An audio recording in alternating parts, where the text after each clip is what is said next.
Ibintu bine bitwara cyangwa se byangiza umugisha w'umuntu burundu. Ngiye kukubwira uyu munsi wa none ibintu bine bitwara umugisha w'umuntu burundu akawubura. Hanyuma ngo haye ikaze mu kiganiro. Niba utarakora subscribe harabura iki? Kora subscribe kugira ngo tujye tubana umunsi ku wundi. Igihe mugiye kubana rero imbabazi nk'ibisanzwe. Duhahe ubumenyi twige byinshi kurushaho. Hari igihe umuntu abaho akavuga ngo afite inyatsi ngo ntajya agira umugisha ngo aho abandi baboneye ngo nihaburira, nyine ugasanga umuntu yarihebye yumva ko abantu bagomba kubona ari abantu runaka, ari abantu bize, ari abantu baturuka mu miryango ikomeye. Oya, umugisha umuntu arawubaka, ushobora guturuka ahantu hasi cyane hadafite epfo na ruguru, ariko ejo ukaba umuntu ukomeye. Umugisha umuntu arawubaka bigakunda. Reka tube abanyamugisha rero. Reka dutangire turebe ikintu cya mbere gishobora gutuma umugisha wawe urigita cyangwa se uwubura. Aha tuvuganiye ubunebwe. Buriya ubunebwe butuma umuntu abaho yifuza, butuma umuntu abona ibyiza ariko gushaka imbaraga zo gukora ngo abikorerere bidashoboka.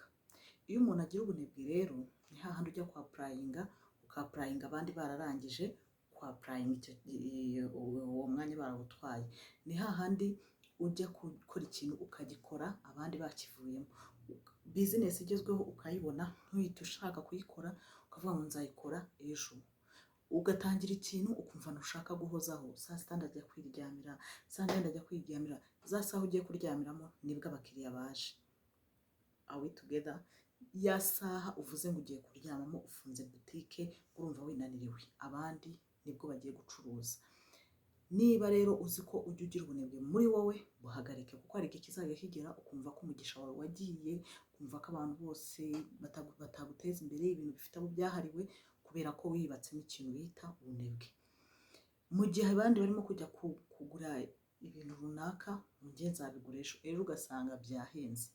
Nyine ubunebwe ntabwo ari ikintu cyiza, kirya umugisha w'umuntu cyangwa se gituma umugisha w'umuntu urigita burundu. Icya kabiri gituma umugisha w'umuntu ugenda burundu, reka nyikubwire, ni ishyari n'inzika. Iyo uri umunyeshyari, mu mwanya wo gukora uhora ugereranya ibyawe n'iby'abandi. Uhora ufata ibintu byawe ukabikompera n'iby'abandi, ukavuga uti kiriya gitanda ntabwo kimeze nk'icyanjye, iriya matera ntimeze nk'iyanjye.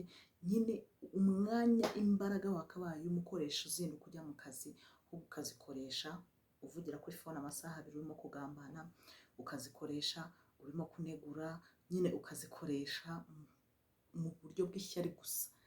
Icyo usarura rero, usarura inzangano, usarura kuvuga ibintu bidafite epfo na ruguru, ugasarura umuvumo, abandi barimo basarura amafaranga, barimo basarura imigisha yabo. My dear, ishyari n'inzika nujya ubona bije mu buzima bwawe, ujye umenya ko you are not blessed. Ntabwo uhawe umugisha cyangwa se ntabwo uri umunyamugisha, ahubwo ugiye kubura umugisha. Nujya ubona icyo kintu kije muri wowe, ujye ukirwanya. Ujye ukirwanya unabisengere cyane, kubera yuko ni ibintu biba bizatuma ubuzima bwawe bwose ubaho nta mugisha. First of all, bigutwaye imbaraga. Second, bikwangishije abantu. Third one, bitumye nawe ubwawe wumva ko uzajya uhora kuri telefone ya buri munota urimo uvuga ibintu gusa bitarimo kukwinjiriza. Abandi babyutse bagiye gukora, wowe urimo uragambana, wowe urimo uravuga ibyo wabonye mu bukwe, wowe urimo uravuga bari bambaye nabi. Ishyari ntabwo ari ikintu gishobora gutuma ubona umugisha. Icya gatatu rero, kutubaha Imana n'abantu. Ndakubwira nibwira, nubona umuntu Imana yaremye ukabona urimo uramuseka, ukabona urimo uramunegura, umenya ko ufite ikibazo gikomeye. Uti kubera iki? Buriya twese tugira imigisha, ariko ntabwo tuba tuzi imigisha yacu ahantu izasohorera. Ibaze umugisha wawe niba uzasohorera ku muturanyi wawe wumva wanga, wumva udashaka no gusuhuza. Tubane n'abantu amahoro, kuko umuntu uzaza gusohoza isezerano ryawe Imana ifite runaka ntabwo umuzi. That's why rero utagomba kwanga abantu. Uwo mwana urimo usuzugura, uwo mwana urimo ukoresha mu rugo, ni nawe umugisha wawe ushobora guturukamo. haba umugisha wo kugutabara, akaba yakuzimiriza inkongi y'umuriro yaje mu nzu.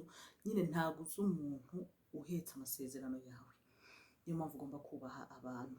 Abadashobotse ukabafata ko badashobotse ariko ukabibubahira, abashobotse nabo ukabibakundira ukanabibubahira, ariko ntukagire ikintu cyitwa kwanga abantu muri wowe, kubera ko we never know ninde uzankorera iki n'iki, ninde Imana izacisha amasezerano.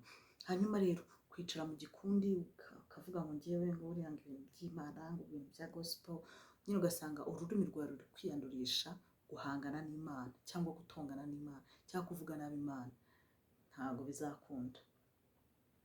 Uzajya ubura umugisha, ubure uyoberwe uko byagenze, ariko ari aho ngaho byaturutse.